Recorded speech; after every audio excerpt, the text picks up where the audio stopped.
तक्षशिला निकेतन college, जहां है advance nursery teacher training, yoga teacher training and early childhood care and education, recognised from MSME and organisation under ministry of MSME। तो आज ही आइए तक्षशिला निकेतन college और करिए अपने सपने पूरे एट सिंह भूमि कॉलोनी, जनाना रोड, लोहागल, अजमेर। आज संकट मोचन महादेव मंदिर विराजमान मामले में सुनवाई हुई। सुबह सुनवाई स्टार्ट हुई थी, कुछ रह गई तो बाद में भी हुई।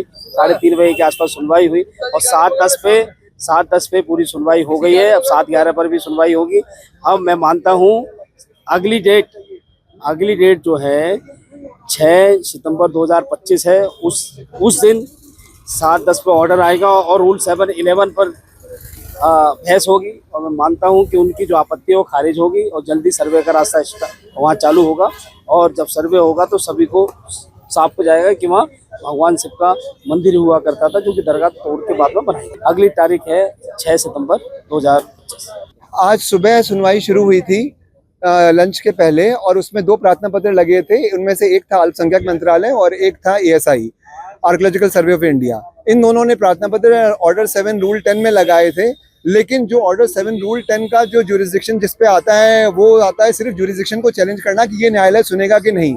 लेकिन इस भावना के विपरीत जाके उन्होंने सेक्शन 79, 89 में कि नोटिस दिए गए और किस तरह से दिए गए, इस बात पे आपत्ति दर्ज की थी, जिसपे हमारा न्यायालय के समक्ष ये रहा था प्रस्तुतिकरण कि जो नोटिस दिए गए हैं वो सिर्फ इस बात का ASI को दिया गया है कि सर्वे करें, और यही बात हम न्यायालय से अनुतोष चाह रहे हैं कि वो सर्वे करें।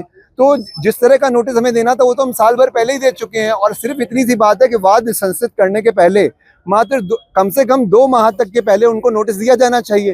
वो दिया जा चुका है। अब इसके ऊपर न्यायालय ही तय करेगा कि ये उनका प्रार्थना पत्र पोषणीय है कि नहीं। लेकिन इसके साथ साथ प्रतिवादी संख्या 1 जो दरगाह कमेटी है, माननीय दरगाह कमेटी ने भी इस मामले में ये कहा कि हमें भी सुना जाए, क्योंकि इससे हमारे अधिकारों में हनन हो रहा है। अब अगर ASI सर्वे करना चाहता है तो अगर वो दरगाह है तो किस तरीके से उनके अधिकारों का हनन हो रहा है, किसी भी प्रकार से दरगाह कमेटी का नहीं होता, तो उनको तो प्रसन्नता से कराना चाहिए। लेकिन माननीय न्यायालय ने उनकी इस आपत्ति को रद्द कर दिया कि हम इस मामले में नहीं सुनेंगे आपको। ये दूसरों का प्रार्थना पत्र है 7-10, इसमें प्रतिवादी 1 के विरुद्ध कुछ भी नहीं अनुतोष मांगा गया है, इसलिए वो सुनने योग्य नहीं है। आज यही रहा कि 6 सितंबर तारीख दी है। दरगाह कमेटी के भी वकील को सुना गया, हमारे वकील भी जयपुर से आए हुए हैं, आशीष जी।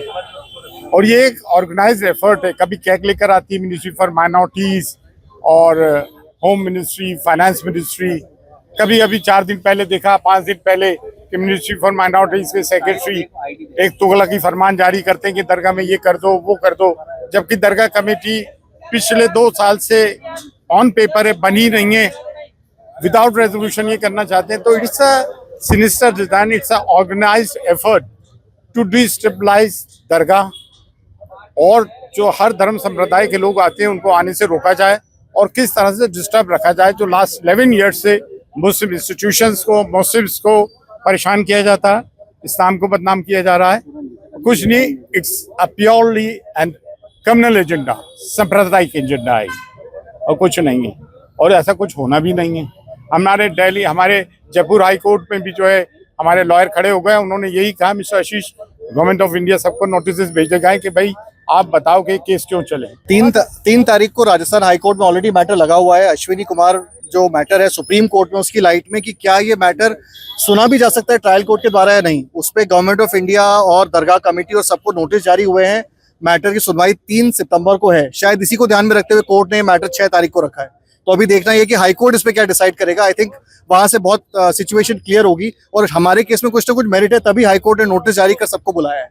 वो मैटर अभी पेंडिंग। आज जो रिटर्न ऑफ प्लेंट का था, प्रोसीजरल मैटर था, ऑर्डर 60 रूल 10 का प्रार्थना पत्र था, उसको आदेश के लिए रखा है 6 तारीख को। पर मेरी आशा है कि 3 तारीख को हाईकोर्ट भी इस मैटर में प्रसंज्ञान लेगा और आगे बढ़ेगा।